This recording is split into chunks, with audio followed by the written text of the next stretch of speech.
updates. Just good morning, Tobago. Wake up with Candace and Denise.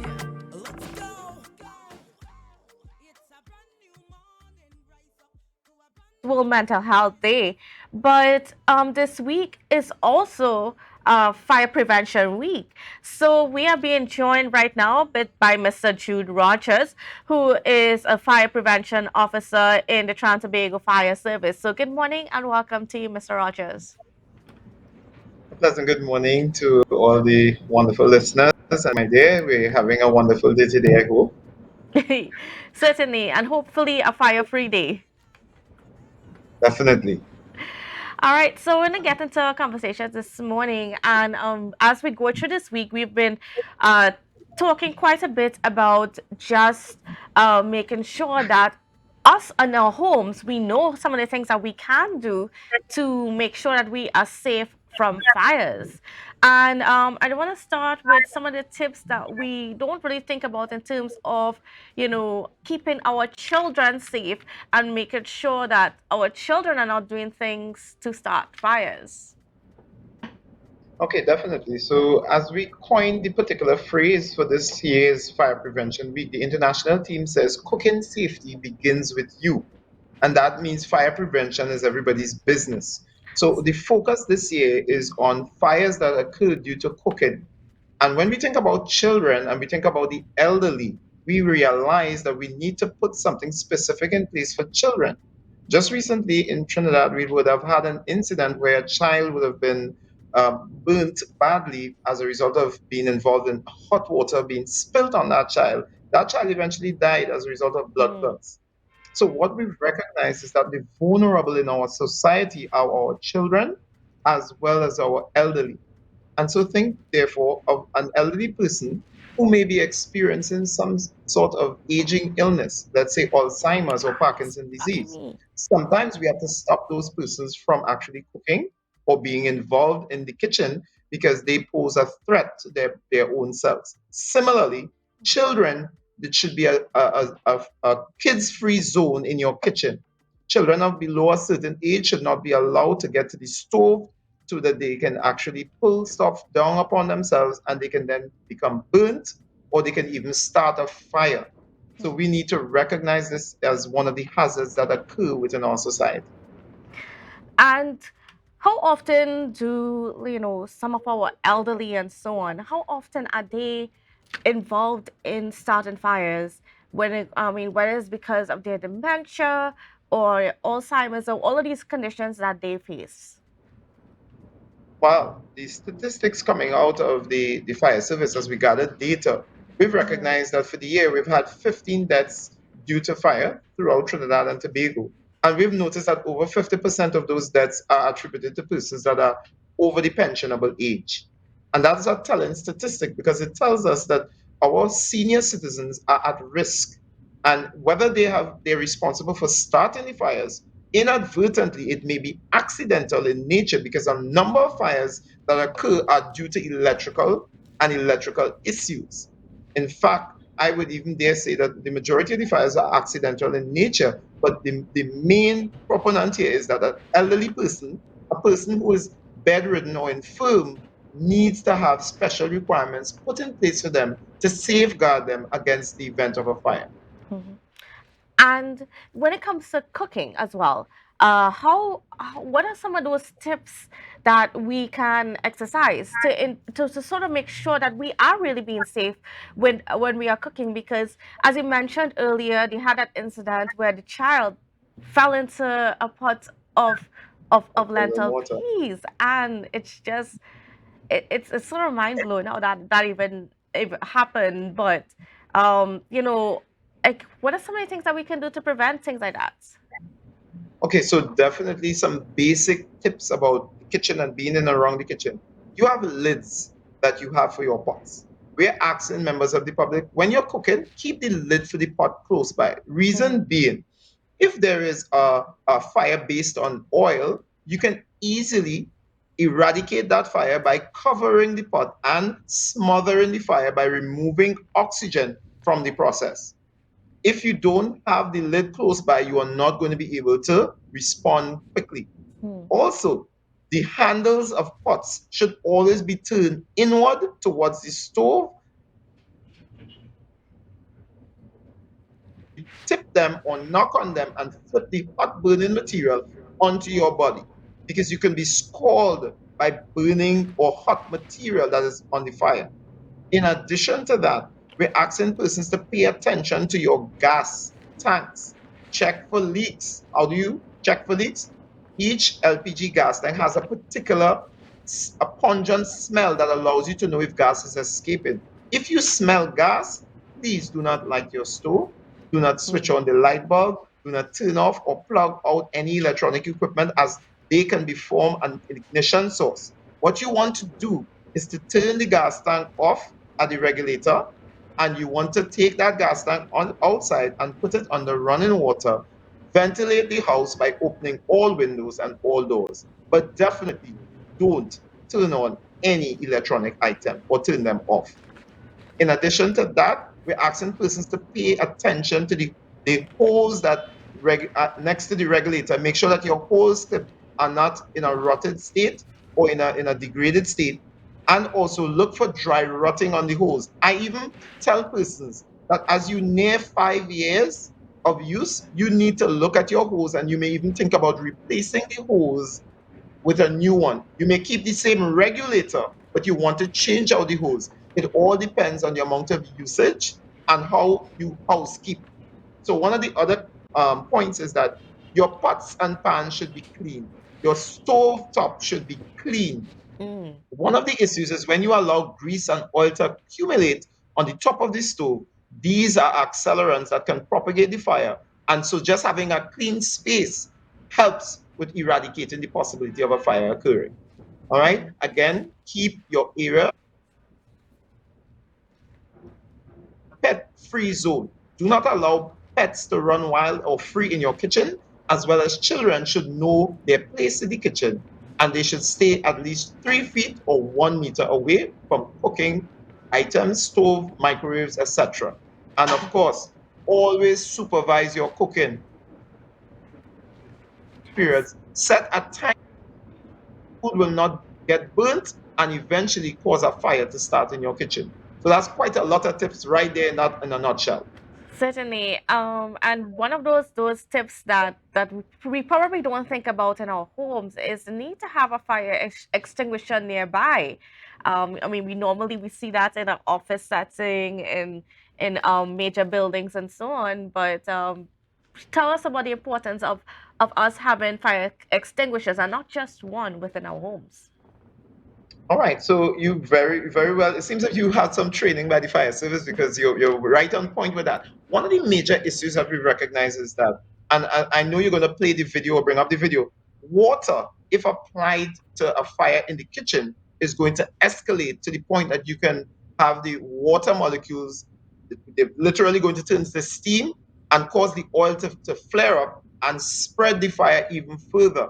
So definitely, when we're talking about kitchen and kitchen fires and cooking, you want to have a dry chemical fire extinguisher or a wet chemical extinguisher, which creates a barricade of bubbles over what's burning, causing the fire to be smothered. And as you Mm. can see from the video, 1 cup of water, just one, you don't even need to put a lot of water on a fire. And so the natural thing when a human being sees a fire is to run for water. But definitely in your kitchen, that is not going to be an option. So you And tell want us to why. purchase. Tell us Mhm. why that the Right. water is not the best thing.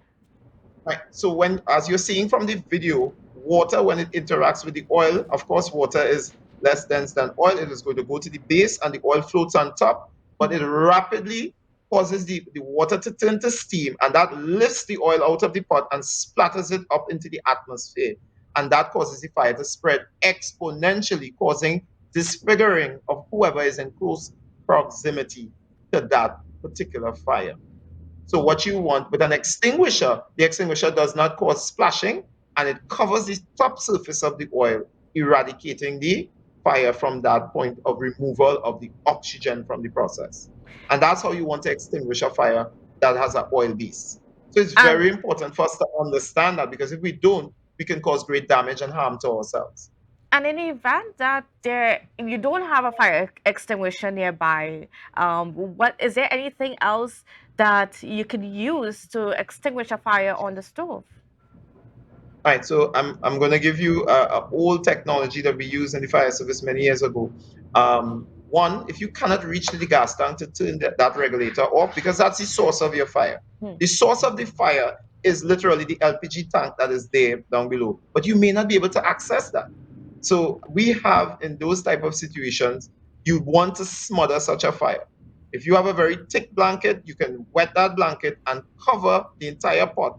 That will suppress the oxygen for a while. But ideally, the lid of the pot is the best. An iron lid covering that pot is going to close down on that area, causing the oxygen to be eradicated from the process, and you are going to be able to extinguish the fire. If the fire or the flames, however, have reached the ceiling, we're saying it's beyond what you can control. You need to evacuate. Mhm. And of course, call the fire services immediately. That's right. And And that you number for know, the fire service again is 990. No matter where you are in Trinidad and Tobago, 990, and we will respond to your call. I know my counterparts in the Tobago division, they have quite a bit going on for Fire Prevention Week. I know that they are going to be making visits to Crown Point tomorrow. Today, they're going to be in Patience Hill and Mount St. George, visiting the schools in those areas, conducting lectures and training with the children, because when we talk to children, we basically secure the future of the next generation. So I want to give kudos to my friends at the Scarborough Fire Station, and particularly the Fire Prevention Department. I want to, send a very good welcome to each and everyone and encourage them in all of their fire prevention activities that they will be having this week as we celebrate Fire Prevention Week. Cooking safety starts with you. now, can you give me an idea about how like so many statistics for fires here in Tobago? I don't know if you have that disaggregated. I know you guys have the figures on a national level, but do Yeah. you have it for Tobago? No, for Tobago, I'm going to have to extract that, and of course, on another program, I'll come back and I will deal with Tobago specifically, and Mhm. I will welcome that opportunity so we can unravel a little bit about the nature of fire in Tobago. And I'm hoping to get one of the members of the Tobago division to come on board with us to have that discussion, as well as they can explain some of the challenges that they face in their own division when it comes to responding to fires and also treating with the investigation, because that's another very important part. And I want to just let the members of the Tobago know that the key to fire prevention is to ensure that a fire never even occurs. And if we can educate members of the public to the point where we get them to understand that if you can prevent the fire altogether by changing the way we treat with hazards in our home, fire hazards, the way we treat with electricity, the way we deal with cooking, the way we deal with our LPG tanks, the way we deal with emergencies in the home, we can eliminate fires on a whole in Trinidad and Tobago. And one of the things that I brought out along with me, I just wanted to point this out to you. This is a smoke detector here. Mhm. And without a smoke detector to warn you in an early manner, right? You will not be able to be alert in the dead of night when a fire occurs. So I'm just going to press the button on the test button here, and you will hear the sound, right? So the alarm would go off once that it detects a fire. Smoke gets into the chamber, and the smoke detector goes off. Now we're asking members of the public, you can purchase a smoke detector from your safety provider in Tobago. There are a number of them in Tobago. I Mhm. know we know of the Revs. I know we know of Cole and Associates. A number of companies there, and they all partner with the fire service. And we must give kudos to these agencies, these private entities that support the fire service in their fight against fire prevention in Trinidad and as well as Tobago. Now, this particular device that I have is a wireless smoke detector, and it's able to communicate with your phone. So together with your phone, you can receive a message which alerts you to the fire, and then you can call 990. So think about if you're not at home, but you get the alert on your phone, you're literally not a sitting duck. You are aware of what is going on, and you can call the fire service on 990 and ask them to attend to the fire which may be taking place at your home. All right, great. And then when it comes to even monitoring those fire the smoke detectors, Smoke sorry. detectors. You know, Smoke what are there detectors. some things that we need to keep in mind, like whenever we're purchasing them? Is there certain things that we need to be looking for, and where are the best places to position them within our homes? Well, that's an excellent question. So first and foremost, always purchase your smoke detectors from a reputable safety company. Hmm. And again, I just alluded to two of them in Tobago. I know that of Revs, and I also know of Hole and Associates. But what you want to do, you would like to locate those smoke detectors in your bedrooms, mainly on the center of the ceiling. If you have a slant ceiling, you go to the highest point because smoke travels upward very rapidly and gets up to the ceiling. So you want to locate your, not to side mount it, but mount it at the center of the room at the highest point of the ceiling. Also, you can place smoke detectors along the corridors just outside of your bedrooms and in your living room. You will not want to place a smoke detector in your kitchen because obviously, as you cook, the smoke detector will go off and it will become a nuisance. And basically, what you want is for it to be in areas where smoke is not normally there. So when you hear the alarm, you know that there is definitely going to be a fire. Great. And then even looking at when you're building your homes and so on, right? Is there any tips that that you recommend as to how you should place your kitchen in relation to your entrances and stuff, even how you should position your stove in the event that there is a fire? So, interestingly enough, by design, and you're correct, by design, you can eliminate the hazard of escaping in the event of a fire. Now, many duplexes and many homes that are being built now, the entrance way to your property or the entrance way to your home is normally through the kitchen. That in itself poses a serious issue in terms of being able to escape, especially when there's only one exit to get out of the home. In those type of homes, the fire service recommends a sprinkler system specifically for the kitchen area because that is your means of escape. In the event of a fire, it is the only pathway that you can get out of the building. Hmm. Other than that, we recommend that you have a door or a doorway or a way sit apart from the kitchen as your means of Hmm. And have you been working with landlords and so on, or even contractors as they're building homes to people to ensure that these things are considered when you're building homes? So that's a very good question again. So the Trinidad and Tobago Fire Service, along with Tongue and Country, along with the small building codes that have been developed, your different corporations, even the Bureau of Standards, we have been working together. We've been having discussions about when a plan or a house plan comes to the corporation or comes to the town and country division for approval. Even those multi complexes, those multi buildings where you have a lot of persons, gated communities, those plans actually need approval from the fire service, from the Tobago Fire Prevention Department. When those plans come to us, we would put on those plans our requirements, whether it be extinguishers, smoke detectors, sprinklers, emergency lights, and exit signs. So if you go to the mall in Tobago, if you go to a large hotel, you're going to see signs of the fire prevention department Hmm. making their input into the safety of those buildings. So definitely we've been working along with not just landlords, but developers on a whole when it comes to making sure that we have fire protection systems built into your property. And also, when it comes to bushfires and so on, we have a common thing here within our society where we like to burn our bush. You know, we clean the yard and you just make a pile and we light a fire. But sometimes that can also lead to greater fires within our community. So, what are some tips where that's concerned? Definitely. All right, so where bushfires are concerned, I would remind members like from December 2020, we start of period. You are advised to seek a permit from the fire department so that you can burn your material. And when you seek that permit, they will give you the requirements as to how you should contain that fire within a particular zone. So if it's 1 acre of land, they will ask you to cut a fire trace around the property, cut the grass, cut the trees, keep them into specific clumps of a particular size, and you'll be allowed to burn it periodically over a specific period of time. You don't burn all at once, or you don't burn before you create a barricade between your property and the other property.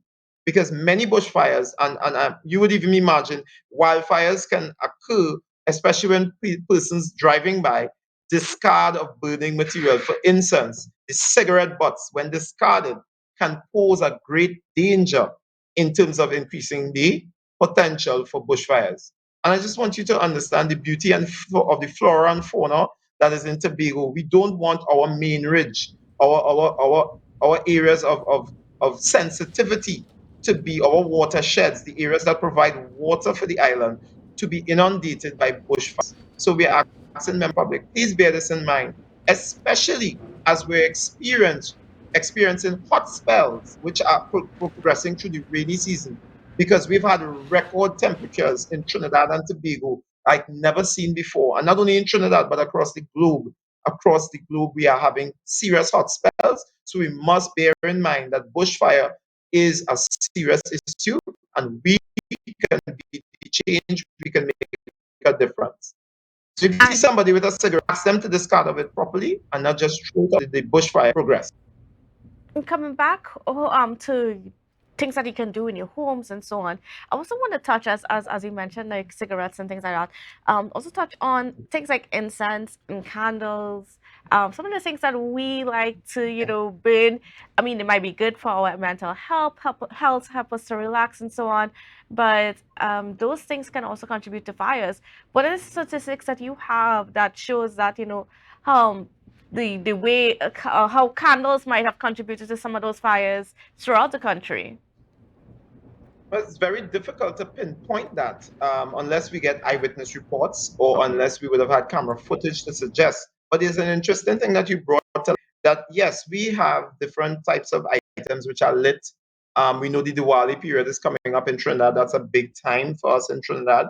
And we advise persons that when you are lighting stuff within your house, candles, incense, you are smoking, which we advise that you don't do in bed or don't do on your couch, because if you fall asleep with that cigarette and it is not properly disposed of, that fire is going to smolder over time, and with the oxygen, you are going to have a serious blaze occurring, and persons have died as a result of that.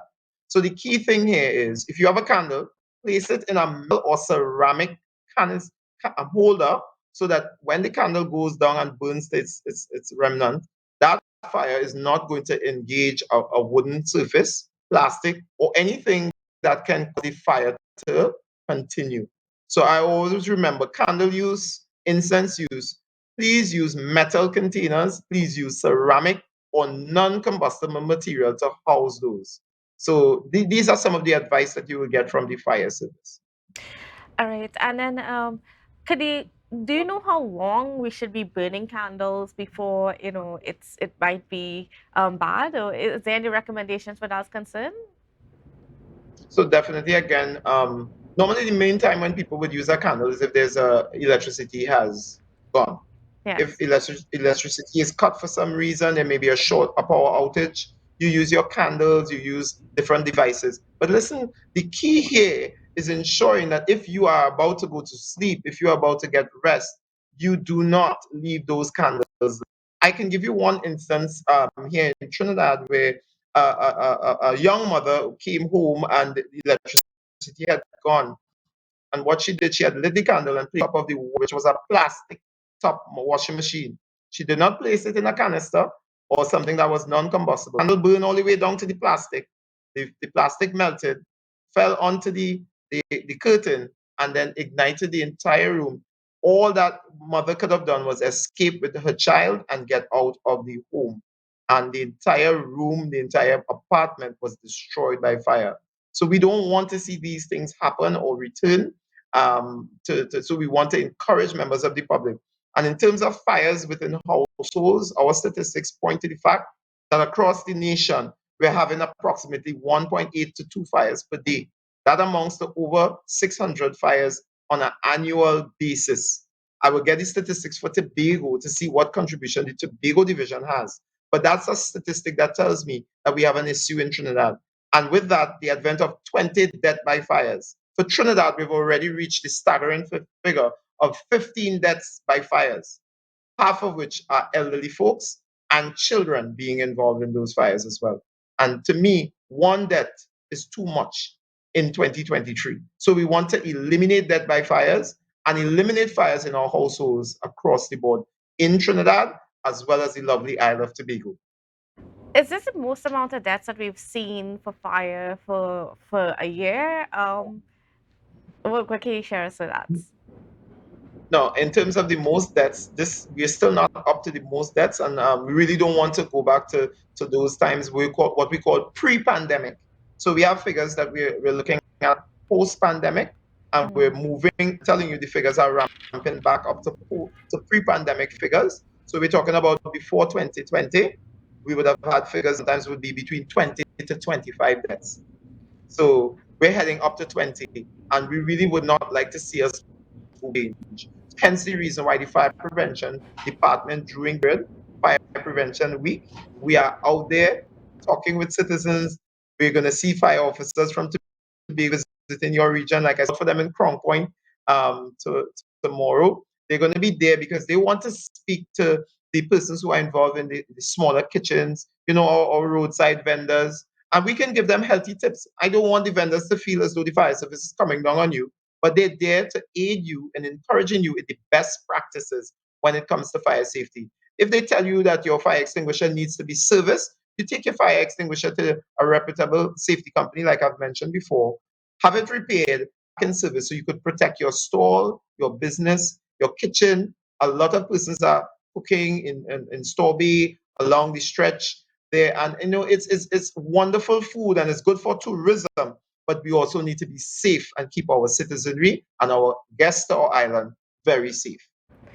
And before you go, I just want to touch a little bit on just, making sure that the electricals in our home are in good order. And I don't know if you can share with us any statistics that you may have that, how much electrical problems might have contributed to fires in Trinidad and Tobago.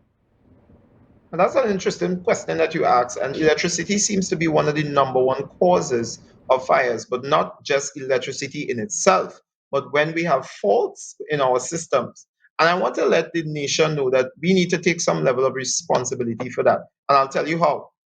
In your home is ready or for electricity. You have to have a fire or an electrical inspectorate certificate, which your wireman or your licensed electrician procures for you by having a test conducted in your home before you can be connected to TNTech. But that certificate must be valid and must be renewed, meaning you must do a periodical check every 5 years. So, for householders, if you haven't brought in your electrician to do a physical check of your wiring to determine that your circuits and your breakers are functioning properly, you are doing yourself a disservice. Not only that, you're putting yourself at risk because the wiring in your home can have breakdown over time. They can have resistance, which causes heat, and that can cause a fire. For businesses, you have 3 years. Your time is even less. Within 3 years, you must renew your certification. That gives you some level of assurance that your business, your home has been tested by the electrical inspectorate and that your certification gives you a clean bill of health when it comes to electricity. But in addition to that, your practices in how you use electricity can also either make it difficult for that to hold through. So, this is what you want to do. You want to ensure that you're not multi tapping, Mhm. placing 6, 7, 8 items plugged into one circuit by putting on a surge protector and overloading your circuits. So this is one of the key areas that we are noticing. Electricity has been involved in fires because of the overload of circuits by multi-tapping. Also, electronic items that are faulty, you need to bring them out of service, have them repaired, or remove them from use completely. If the fan is not working properly, the motor season up, do not leave that item plugged in.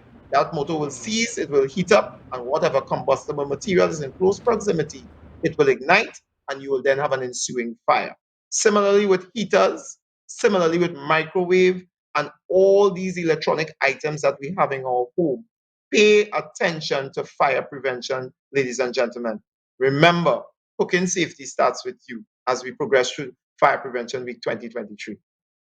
Thank you so much, Mr. Rogers, for being on with us. I mean, we could sort of extended things quite a bit, but we're going to go for a break and we'll be back. But I want to thank you for joining us. So, viewers, we've got a lot more coming up for you after this.